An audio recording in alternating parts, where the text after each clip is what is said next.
ñu ngi leen di nuyu di jéggalu ci yéex a tàmbali bi yàlla dogal na 11h la ñu waxoon waaye jamono bi moo xaw a xat ñu am ay imprévu ñu ngi jéggalu ci xaar bi ñu leen xaarloo te mu yàgg su ko defee dañuy tàmbali présenté ñi nga xam ne ñoo nekk fii ci taabal bi te war a jël kàddu may tàmbali ci sama ndeyjoor kii nekk sama wet mooy monsieur Adama Sarr nekk le maire de la commune de Kër Massar Nord ki ci topp doy Babacar Cissé Baro nekk adjoint maire bu commune Kër Massar Sud ci sama càmmoñ ngeen am honorable député maire bu Yeumbeul Sud di monsieur Bara Gaye ki ci topp di monsieur Abdou Aziz Diané nekk le maire de la commune de Jaxaay Parcelles am nañu beneen collègue muy Babacar Ndaw maire de la commune de Yeumbeul Nord dafa am gànt mais waroon na teew fii donc sànq la ma yónnee gàntam dafa am benn urgence Touba su ko defee ñu daje fi tey mais dans un premier temps li ñuy njëkk a préciser mooy conférence bi maire yi ñoo ko organisé en réalité du coalition Yewwi mais ce sont les maires du département ak le président du conseil ñoom ñoo organisé conférence de presse bi pour soutenir suñu collègue Mohamed Bilal Diatta loolu dañ ko doon préciser pour mu leer ci bopp ñëpp su ko defee ñi ngi nuyu ñëpp ñi fi teew surtout suñu camarades membres de la coalition sympathisants et militants yëpp ñu ngi leen di nuyu di leen sant di rafetlu seen teewaay su ko defee suñu waxee ba pare dinañu jox monsieur le maire Adama Sarr moom su paree Abdou Aziz Diané dina jël su paree jox monsieur le maire honorable député su paree ñu jox monsieur Babacar Cissé Baro alors su ko defee ñu xam ne Kër Massar dafa nekk département bu bees boo xam ne 28 mai bii bu 2021 la ñu ko érigé en département ci décret 687 boobaak léegi nekk na département boo xam ne amagul li mu war a am en terme d'infrastructure maanaam li département war a am amagu ko département la boo xam ni tout est priorité le 5 avril bii passé ci 2022 bi def nañu benn CRD fii terrain Yékini pour benn plan spécial d'aménagement wu Kër Massar te la ñu fa waxoon ne danañ ko def fii en terme d'infrastructure ak réalisation pour fexe Kër Massar mën a am li mu war a am yépp en tant que département ba léegi gisaguñu te xamuñu aussi ndax plan d'aménagement boobu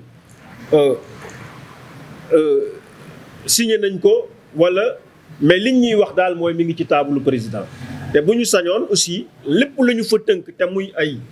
réalisation yoo xam ne war nañ ko def fii ci Kër Massar muy nekk ay éléments yu am solo yoo xam ne tey jii buñ ko amoon suñu département dina gis boppam dootuñu am yenn jafe-jafe yi parce que lépp lu département war a am ma nga ca document boobu loolu si dañ koy rappeler autorités yi pour que bu ñu mënee nuñ ñu jàppalee pour que suñu plan d'aménagement spécial boobu ñu mën a xool nu ñu ko réaliser pour le bien-être des populations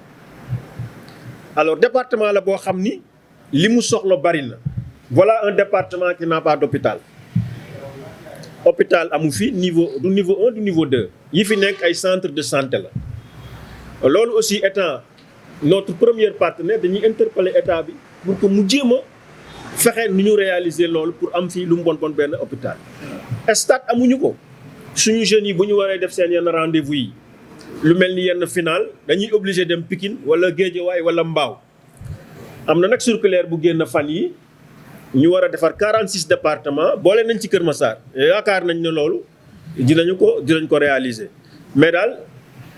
dañuy interpeller état pour que infrastructure yooyu nga xam ne mënul ñàkk ci département ñu fexe nuñ ko réaliser fii ci Kër Massar parce que population yi soxla nañu ndax aussi création collectivité boo gis dafa war a ànd ak ay mesures d'accompagnement mais le département de Keur Massar créé nañ ko mais amul benn mesure d'accompagnement. maire yi am na ci maire yoo xam ne mairie bu nekk Keur Massar Sud par exemple nga xam ne mairie bu bees la mairie Jaxaay Parcelles mairie bu bees la siège sax amuñu ko même le département conseil départemental amuñu siège dañu mujj di louer à part mairie yu njëkk yi mairie yu bees yi ak conseil départemental bi siège amuñu ko. loolu aussi moo waral ñu fexe accompagner le département de Keur Massar pour que lépp lu mu war a am en tant que département mu am ko te loolu aussi bu ñu ko defee état bi jiite ko jàppale ci élus yi da koy def pour les populations mais defu ko pour les maires que nous sommes et les présidents que nous sommes. donc loolu lu am solo la su ko defee wàllu politique bi aussi dinañ ci ñëw mais dañuy bàyyi ak monsieur le maire Adama Sarr mu ñëw ci su paree ñu jox monsieur le maire Abdou Aziz Diané su paree jox honorable député su paree monsieur le maire Babacar Cissé jël ñu doog a def conclusion mais loolu daal lañ doon jiital en guise d'introduction en attendant intervention yi ji jeex ñu ñëwaat pour mën a conclure ñu ngi leen di sant bu baax di leen gërëm. asalaamaaleykum mbooloo mi ginnaaw ba ñu sante yàlla julli si yonent bi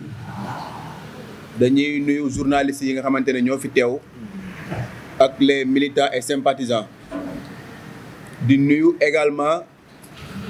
sama naataango maire yi nga xamante ne ñoo toog fii muy Diané bi nga xamante ne moo nekk le maire de Jaxaay Parcelles Assainies di nuyu l'honorable député maire de Yeumbeul Sud Bara Gaye di nuyu également le président du conseil départemental de Keur Massar di nuyu également Barou Cissé bi nga xamante ne adjoint au maire la si Keur Massar Sud. Je pense que ni tey jii li nga xamante ne moo ñu fi dajale président junj na ko sànq parce que le président de la République parce que tey régime bi nga xamante ne ñoo nekk fii Sénégal dañu leen doon xaar pour ñu utal ndaw ñi xëy mais xaaruñu leen pour ñuy tëj ndaw ñi te boo xoolee Keur Massar loolu daf fi am si jamono yi nga xamante ne si ñoo ngi wax ak yéen Keur Massar am na une vingtaine de jeunes yi nga xamante ne ñoo ngi si prison yi donc na ngeen may ma lim ñi nga xamante ne dañ leen jàpp si manifestation yi passé si Keur Massar te ba léegi ñoo ngi si biir kaso yi. Coumba Ndoffène Diome, Cheikh Seck, Mor Sey, Cheikhou Sarr, Alassane Ba, Alla Mbodj, Amadou Wuri Diallo, Basirou Kane, Ibrahima Niang, Thierno Ndiaye, Kalidou Mané, Moustapha Ndiaye, Cheikh Tidiane Dramé, Mamadou Saliou Diallo, Aliou Mbodj, Tafa Ndiaye, Mouhamad Diop, Daouda Kolawa, ñii nga xamante ni si lim naa leen yëpp ay doomi Keur Massar lañu te ñoo ngi si kaso yi boobu ba léegi moo tax ñiy ñaan état bi nga xamante ne moo nekk fii mu bàyyi ñooñu parce que état rôle am mooy mu utal xëy ñi ndaw mais pas pour mu leen di tëj ñii mënuñu leen lim te limuñu ki nga xamante ne si mooy le maire Bilal Diatta bi nga xamante ne mooy le maire de la commune de Keur Massar Sud ñëpp dégg nañu sortie bi nga xamante ne def nañ ko ci presse bi comme quoi que ni Bilal Diatta moo doon financer jeunes yi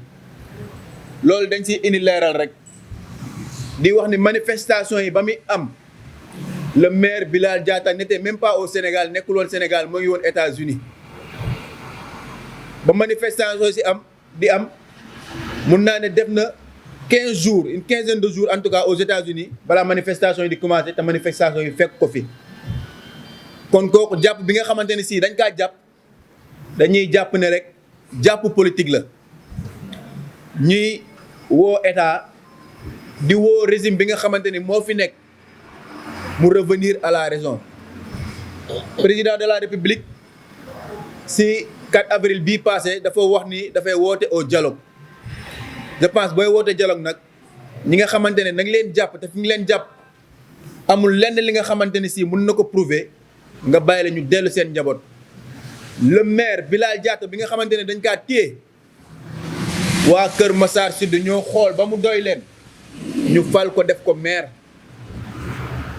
mu war a am liggéey bu am solo bu mu leen war a liggéeyal. Donc nañuy ñaan Bilal Diatta ñu bàyyi ko si nu mu gën a gaawee parce que waa Kër Massar Sud nañ kaa soxla mooy seen maire. ñi doon présenté wu candidat dafa bëri woon waa Kër Massar Sud jël seen confiance teg ko si kaw ki nga xamante ne si mooy Bilal Diatta. Donc dañuy ñaan ñu bàyyi ko si nu mu gën a gaawee parce que lii nag du lenn lu dul persécution du lenn lu dul oppression te oppression boobu nag ñun waa Kër Massar maire yi nga xamante ne dañoo bokk département Kër Massar bi yëpp dañu ne oppression boobu noonu dafa doy. Nous réclamons la liberté immédiate du maire de la commune de Kër Massar Sud monsieur Mohamed Bilal Diatta. loolu doonul lu ñuy ñaan dañ koy réclamer dañ koy dem xeex pour que maire Bilal Diatta ñëw si ñun parce que ñun ñooy ay naataangoom. di wax ni nag bu fekkente ne daa am lu ñu nar ak képp kuñ fa mën a indi ñun maire yi duñu liggéey ak moom te duñ ko yaatal suñu département. Mohamed Bilal Diatta la waa Kër Massar Sud fal moom la ñuy àndal moom la ñuy xeexal moom la ñuy yaatal moom la ñuy liggéeyal. loolu nag il faut que mu leer parce que am na ay dossiers yi nga xamante ne moo gën a tàng fop li nga xamante ne moom lañu jàppee Bilal Diatta mais yéeyuñu si yàbbuwuñ si. li mel ni rapport Cour des comptes épinglé ay ministre lu mel ni 94 milliards yi lu mel ni 29 milliards Prodac. je pense que justice si loolu la war a yëngu si loolu la war a ubbi ay dossiers parce que loolu moo ëppal njëriñ askanu Sénégal loolu moo ëppal njëriñ askanu Kër Massar. mais pas di jàpp suñuy doom mais pas di jàpp suñuy maire. donc man loolu laa bëggoon wax di wax ni Kër Massar yëpp taxaw nañu tey les 6 communes le conseil du département pour xeex pour que suñuy doom yi nga xamante ne ñoo nekk ci kaso bi génn mais pour que également ki nga xamante ne mooy suñu naataangoo di suñu collègue di suñu xarit di suñu doomu ndey Mohamed Bilal Diatta génn si nu mu gën a gaawee te loolu doonul lu ñuy ñaan lu ñuy exiger la. donc loolu laa bëggoon wax maa ngi gërëm ñëpp maa ngi sant ñëpp. sant yàlla di moins julli ci rasulillahi sallallahu alayhi wa sallam di jaajëfal ñi fi teew ñëpp parce que nous sommes dans un mois saint de Ramadan di baalu àq ñëpp di ñaan yàlla aussi koor gi ni ñu fi fekkee ñu tal ko ba tal ay koori koor yàlla taasuñu ci barke weer wi. nuyoo bi dama koy tàmbali sama collègue maire yi fi toog mais tënk lépp jox ko le président du conseil départemental suñu grand frère Babacar Gueye. di nuyu également tous les responsables de Yewwi Askan Wi nga xam ne ñu ngi nii toog suñu wet teel a ñëw pour mën a jëmmal bis bi pour wane bis bi solo bu mu am mais également di leen gërëm di leen sant yéen mbokki journalistes yi ndax lii ñuy def fii tey ci yéen lañ yaakaar pour mu mën a tasaaroo à travers les 4 coins du monde. sama intervention Adama Sarr maire Kër Massar Nord déjà teg na les pièces du puzzle muy ñun ñëpp constaté nañ les arrestations abusives yu fi am ci jamono yi partout au Sénégal mais notamment dans le département de Kër Massar qui est un nouveau département. ci biir arrestation yooyu suñu naataango suñu xarit suñu frère di collègue maire Mohamed Bilal Diatta bokk na ci te arrestation boobu dafa am soubassement de sabotage il faut ñu wax ko il faut appeler un chat par un chat ndaxte lu toll ne Kër Massar Sud nga mën ko xañ un maire pour lan pour des propos toog wax le fond de sa pensée teg ko ci logique nga ñëw arrêté ko abusivement loolu dañ koy dénoncer te dañu bëgg mu jóge fi te nañu maire Kër Massar Sud est-ce que état mi ngi jàngat conséquences yu mën a am ak njeexital yu mën a am biir Kër Massar Sud parce que le maire d'une commune a entre lui les destins de toute une population ñu téye ko boobu ak léegi presque une vingtaine de jours depuis le 23 mars nan la commune bu mel noonu di fonctionner ku xam solo bu maire am ndax ñun ñu fi toog ay maire lañu président conseil départemental bu ñu absenté suñuy commune benn jour wala ñaar wala ñett da ngay gis commune bi nu mu commencé sooxe ne serait-ce que pour des problèmes de signature dëgg la ñun ñu ngi voyager ñu ngi ñëw mais tey Mohamed Bilal Diatta honorable Bara Gaye le maire Adama Sarr wala le président Babacar bu demee voyage mais c'est pour aller négocier un partenariat et puis ci jumtukaay xarala yi daanaka foo mën a nekk ci àdduna mel na ne yaa ngi sa biir commune waaye buñ la tëjee ne la ràpp ñun ñëpp xam nañ ne tu es privé de tes libertés te loolu dafa am ay conséquences négatives au niveau de la commune de Kër Massar Sud moo tax ñuy tirer benn sonnette d'alarme am na lu ci état di wut y a un soubassement de sabotage mënuñu ko bañ a wax dañ koy dénoncer ndax tey ñi ngi bëgg a nasaxal liggéey bi rafet bi nga xam ne nii Mohamed Bilal Diatta tàmbali woon na ko au niveau de Kër Massar Sud ndax ku jël autorisation de construire ku xam suñu commune yi les gens construisent chaque jour ku jël tey les salaires du personnel ku jël leneen wala leneen dinañu wax ne dossier mën nañ ko jël yóbbu ko mais ku xam détention ak la ca ne xam ne bàyyi ko woon mu liggéey ak population moo gën fuuf di ko téye amul leen benn njëriñ ñu koy téye mais sabotage moo ci am bëgg a jaxaseeg population bu Kër Massar Sud moo tax ñuy lancer un appel envers la population de Kër Massar Sud et envers la population de ce département pour que lan pour que ñu dressé wu comme un seul homme derrière Mohamed Bilal Diatta comme ni que le maire Adama Sarr waxee pour exiger encore une fois la liberté est dans les plus brefs délais du maire Mohamed Bilal Diatta ndax buñ ko deful ñi ngi bloqué benn commune te blocage boobu buñ ko toppee ba ci biir sabotage la te am na luñ ciy wut te loolu ñu ciy wut bu fekkee ne état def na ko non département Kër Massar bii dina am benn blocage bu fi am menacé wuñu kenn nag mais li ñuy wax dafa leer nit du briguer le suffrage universel de sa population ak ku xam élection 23 janvier 2022 yi nu mu méttee woon mu xuus jàll gagné honnêtement ñu plébiscité ko ñu ñëw ba léegi pour des choses fallacieuses ñu bëgg a téye loolu ñun duñ ko nangu moo tax tey en ce jour du lundi 10 avril 2023 ñun collègue maire mi ak président conseil départemental ñu toog pour ñun ñëpp bokk ndey bokk baay taxawal li nga xam ne nii mooy dénonciation boobu wax ne nañ ko libérer en tout cas nous déclarons solennellement en ce 10 avril que il va falloir libérer coûte que coûte et dans les plus brefs délais le maire Mohamed Bilal Diatta maire de Kër Massar Sud loolu moo tax ñu toog fi andi ceeg askan wi andi ceeg tout Kër Massar pour dire vive la liberté encore une fois vive la liberté. Bonjour tout le monde, messieurs, dames de la presse nationale et internationale, monsieur le président du conseil départemental de Kër Massar, monsieur le maire de Kër Massar Nord, monsieur le maire de Jaxaay, monsieur l'adjoint au maire de Kër Massar Sud, représentant notre ami, frère et collègue Mohamed Bilal Diatta. Je voudrais de prime abord vous remercier, vous les journalistes, d'avoir effectué ce déplacement pour venir couvrir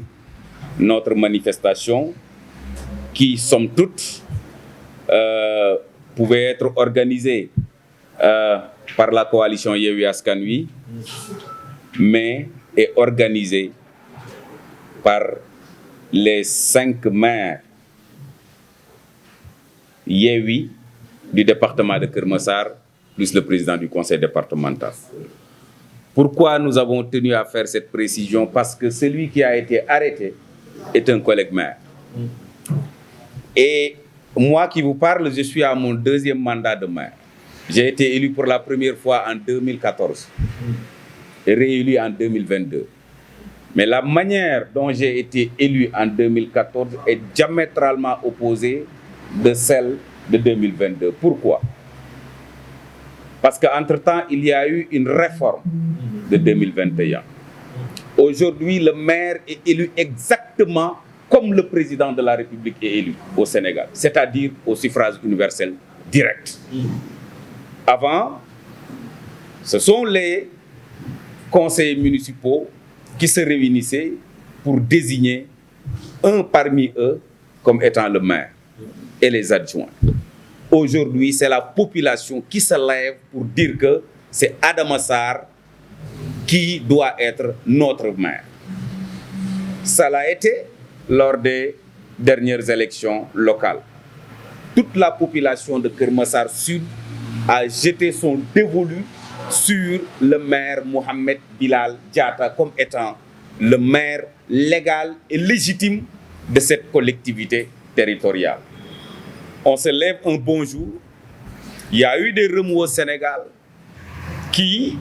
sont le soubassement de politique politicienne de la part du président de la République et de sa coalition Benno Bokk Yakaar. Parce que ce que les gens ne veulent pas dire aujourd'hui, tout ce brouhaha aujourd'hui dans ce Sénégal est le soubassement d'une candidature non encore déclarée pour un troisième mandat. Si le président de la République n'ose pas le dire pour le moment, nous, population du Sénégal, nous, opposants, on est en mesure de dire que du fi amee parce que nul ne peut faire plus de 2 mandats consécutifs. Sur la base de ça, il y a eu des remous, des contestations, des marches, des meetings. Mohamed Bilal Diatta était absent du territoire national. Il était aux États-Unis en train de négocier des partenariats pour sa collectivité territoriale. Nous avons tous suivi. Il a mis sur route plusieurs conteneurs qui doivent servir demain les populations de Keur Massar Sud. Et ces conteneurs sont le fruit d'un partenariat qu'il avait déjà scellé quand il avait fait sa première mission aux États-Unis. Moi qui vous parle, je l'ai vu, je l'ai rencontré avant-hier, le vendredi,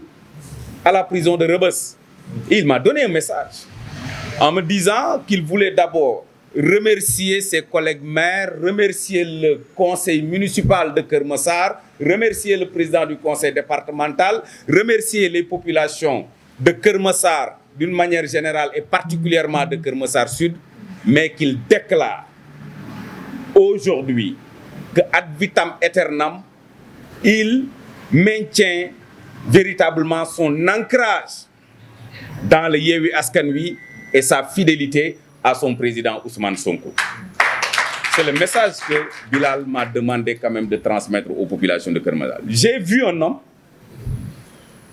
qui est très serein, j'ai vu un homme qui est très engagé, j'ai vu un homme qui n'est pas affecté, entre autres, par quand même cette détention. Je l'ai taquiné en lui disant que je suis ton grand frère, mais je suis aussi ton grand frère carcéral. Parce que moi qui vous parle, j'ai eu à quand même faire la prison pendant 6 mois, 10 jours.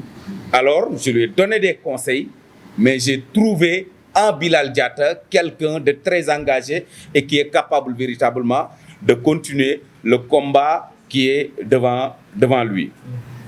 J'ai parlé du mode d'élection du maire. Et aujourd'hui, il y a de quoi s'inquiéter dans notre pays.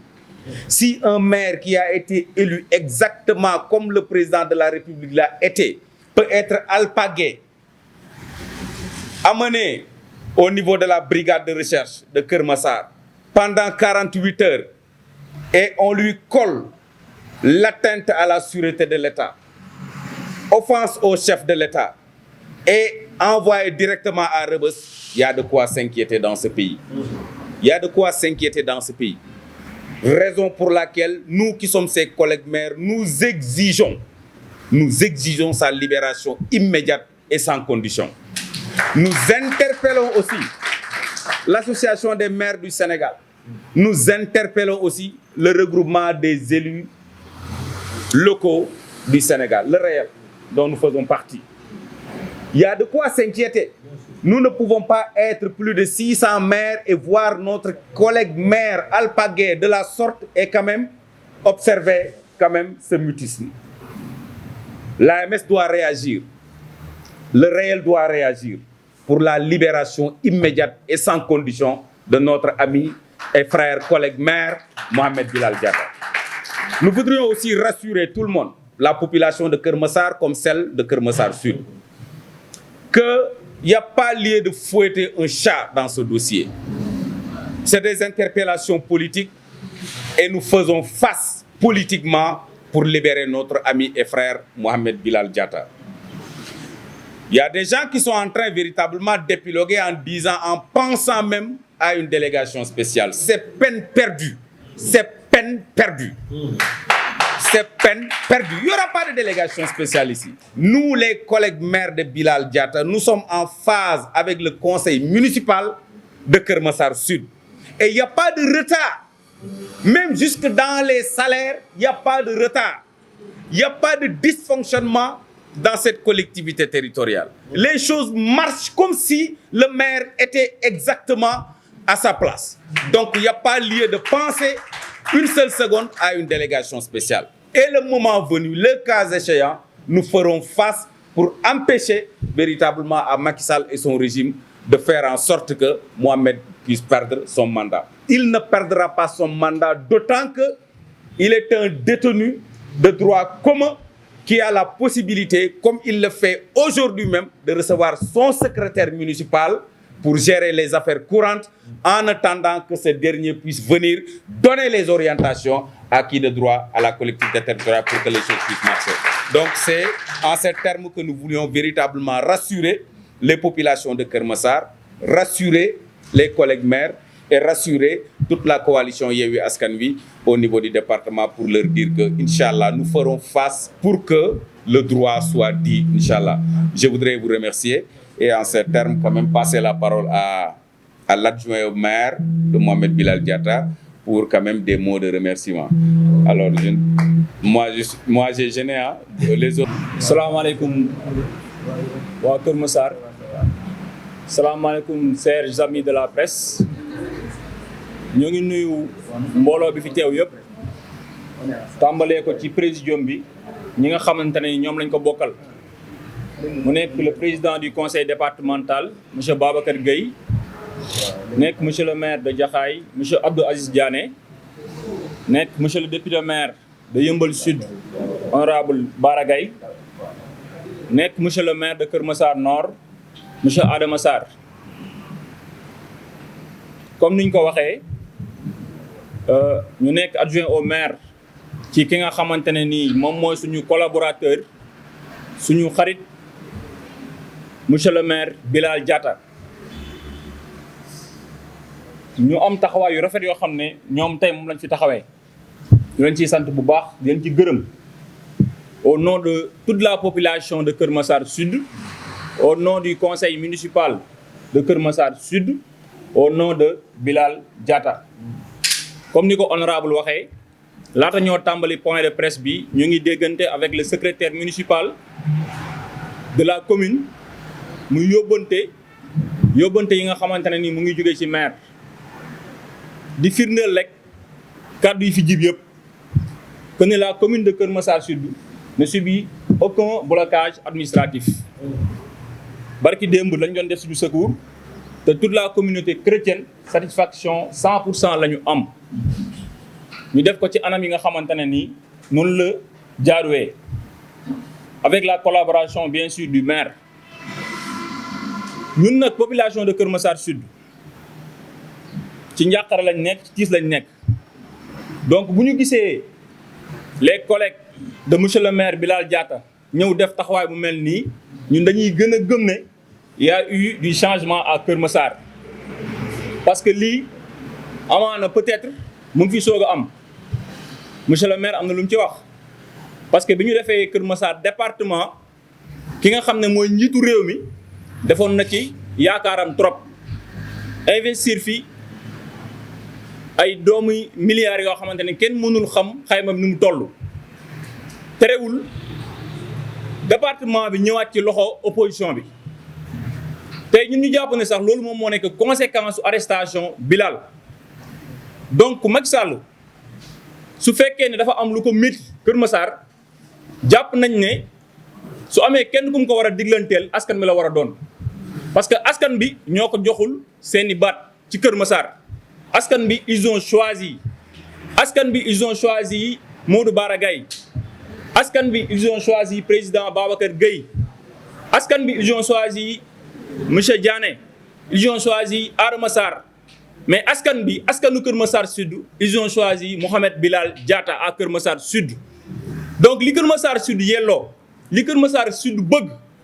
mooy ñu libérer le maire dans les plus brefs délais parce que ñun Kër Massar Sud on a d'autres défis à relever parce que ñun noo nekk la seule commune boo xamante ne nii tey amuñ sax salle de délibération suñu conseil municipal fi ñu koy defee dañu koo abal amuñu centre d'état civil amuñu maison des femmes amuñu sax terrain sportif boo xamante ne nii jeunes yi dañ fa regrouper pour la commune je dis bien ñëwaguma sax si département mais ne serait-ce que pour la commune Kër Massar Sud amul sax terrain de football. Donc yooyu noonu yëpp nekk ay défis yoo xamante bu ci nekk priorité la hôpital sax amuñu ko ainsi de suite buñ ko doon lim tey xam naa ne sax duñ fi jógee donc fii ce contexte là pour man am na leneen loo xamante ne fa lañ doon xaaree nguuru Macky Sall lu dul di jàpp ki nga xam ne moom moo nekk le premier magistrat de la commune di ko teg loxo ba pare li si gën a métti nag mooy ne il est le seul. Yéen les journalistes mën ngeen nekk témoin tey Sénégal ba mu daj benn maire lañ fi teg loxo muy Bilal Diatta. Pourquoi? Parce que il est victime de son propre opinion en tant que leader d'opinion, en tant que leader politique légalement élu, légitimement élu mu génn wax xalaatam ñu teg ko loxo. Donc loolu injustice la te bu fekkee justice bu Sénégal dafa bëgg liggéey. Pour ñun am na lu ko doy sëkk monsieur le maire sànq am na lu mu ci indi mooy ne rapport Cour des comptes bi nga xamante ne nii jaar na fi quelque temps ci ginnaaw bëri ay ministères yoo xamante ministères yi ñu ci épinglé wu dañ leen di wàññi pratiquement tous les ministères dañ leen ci épinglé te ba léegi ñu ngi dox seeni soxla keroog dégg nañ le président de la République dans son discours du 3 avril mu wax yu am solo jëmale ko ci Kër Massar comme lu ci mel nii ci cadre sécurité ak lu ci mel nii ci cadre infrastructure bu fekkee ne loolu rek la Macky Sall yéene askanu Sénégal kon ñun xam nañ ne teguñu fenn mais nag il faut que mu xamante ne dafay jeex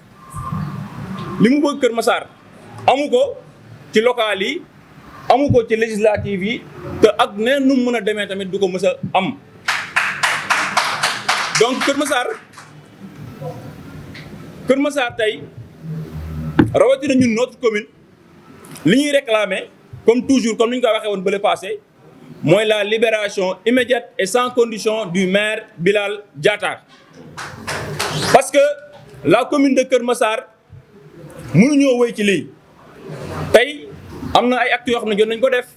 ginnaaw suñu point de presse bi nga xam ne teniroon nañ ko au niveau de notre salle de délibération bi ñu noppee ci loolu ñu àndoon avec le conseil municipal de Kër Massar Sud def une marche bi ñu noppee tey ñu ànd avec les maires du département toog waxtaan dialogue ak sénégalais yëpp xamal leen li nga xamante ne mu ngi nekk di xew ci Kër Massar buñ ci noppee nag incha allah dinañ dem au plus haut niveau moo xam regroupement yi nga xamante ne ni moom moo dajale mboot képp koo xamante ne ni askanu képp koo xamante ne ni tey njiit nga ci réew mi moo xam AMS moo xam réel moo xam ba feneen ak feneen en tout cas on va porter le combat jusqu'à la libération de Bilal Diatta. dañuy remercier nag ñi nga xam ne ñëpp ñoom ñoo fi teew comme ni ko président waxee sànq ñi nga xamante ne nii suñuy collaborateur lañ ci bureau municipal bu Kër Massar Sud ñoo ngi fi muy le bureau municipal ñoo ngi leen di remercier également la population de Kër Massar parce que gis nañ taxaw bi nga xam ne taxawu nañ ko Bilal depuis bi mu nekkee ci biir kaso bi ak léegi. di remercier également les membres de la coalition Yewwi Askan bi nga xamante ne nii ci ndogalu yàlla si lañ jaaree ñun ñëpp tey am ay ndombal tànk ci commune bi. donc xam naa li ñuy daanee rek si vous me permettez yóbbante la également le premier adjoint au maire de la commune de Keur Massar Sud di doyen Ousmane Diop bi nga xamante ne nii yaakaar naa démb ak léegi ñoo ngi dégg ay lam-laamee ci ay mbir yoo xamante ne nii jegewu ko laalewu ko ñun au niveau de Keur Massar Sud en tout cas le bureau municipal am na leneen lu ñu tal lu dul daan dañuy rejoindre un régime finissant taluñu ko sax lu ñu tal mooy servir askan bi lu ñu tal mooy siggil waa Keur Massar Sud donc amul aucun adjoint au maire tey ci Keur Massar Sud boo xam ne moo ngi jéem a joxanteeg loxo ak ki nga xamante ne nii moom moo nekk de l'autre côté muy jëkkëru Marième Faye Sall bi ñun ci li ñu toll mooy fexe ba suñu maire nu mu génnee liggéey bi nga xamante ne nii askan bi dénk nañu ko ñu xool naka lañ ci continuer donc il n'y a pas et il n'y aura pas de transhumance en tout cas au niveau du bureau municipal de Keur Massar Sud loolu lañ ne woon dañ leen koy jottalil donc su ko defee ñu bàyyiwaat kàddu gi ak le président Babacar Gueye pour mu def la synthèse du point de presse ñu leen di remercier. Entendu li ñu ciy préciser rek mënuñu déroger à la règle li fi suma collègue yi wax loolu la ñuy wax mooy la libération de Mohamed Bilal Diatta ce n'est pas une demande c'est une exigence sa place mooy ca mairie ba mu mën a diligenter les affaires de la mairie donc dañuy demander à ce que ñu libérer ko dans les meilleures conditions damay faral di wax ne la démocratie c'est un phénomène social c'est la raison pour laquelle askan wi li ñu bëgg loolu en définitive loolu moom mooy am li société bi bëgg li peuple bi bëgg loolu mooy moo tax ñu naan force restera au peuple parce que la démocratie c'est un phénomène social loolu lu am solo su ko defee dañu koy rappeler autorités yi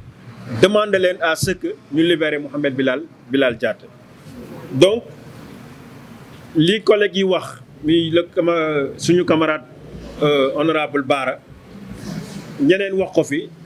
te mooy li mu interpeller les associations des élus locaux loolu aussi dañ koy réitérer mooy l'AMS ak le réel pour que ñu monter au créneau pour que ce problème là ñu régler ko parce que aussi on ne peut pas avoir plus de 500 maires ñu jàpp un seul maire ñëpp toog di seetaan c'est inacceptable te nous sommes tous bu di ko bàyyee mu jàll nous sommes tous en sursis te je pense que su boobaa en ce moment nga falu maire en tant que à partir du suffrage universel direct lan lay jariñati ne serait-ce que mën nañ la bàyyi ba sa mandat jeex mais je pense que suffrage universel direct boo ko xasee parce que askan bi li ma wax sànq rek moo ci nekk askan wi bu ñu la yaakaaree jël seen baat ñoom ñëpp jox la war na am sax lu ñu xool même boo defee erreur sax war nañu xool askan wi la yaakaar confiance boobu parce que peuple bi moo ci am solo askan wi ku ñu bokk yaakaar jël seen kàttan seen baat ñoom ñëpp jox ko ne serait-ce que loolu war na tax ñu mën a bàyyi xel peuple boobu nga xam ne ñoo am seen yaakaar jël seen choix teg ko ci benn individu. su ko defee loolu moo tax dañuy demander autorités yi ñu delloo ci seen xel libérer Bilal mu dellu ca maireem comme yeneen collègue am yi ñu continuer liggéey parce que loolu la ñu wax. loolu moo doon loolu moo waraloon point de presse bi ñu ngi sant ñëpp di gërëm collègue maire yi ci di rafetlu seen intervention di gërëm presse bi di jéggalu encore une fois ci xaar bi ngeen ñu xaar di sant militants yeeg sympathisants yëpp di leen jox daje ci fan yi di ñëw merci beaucoup salaamaaleykum wa rahmatullah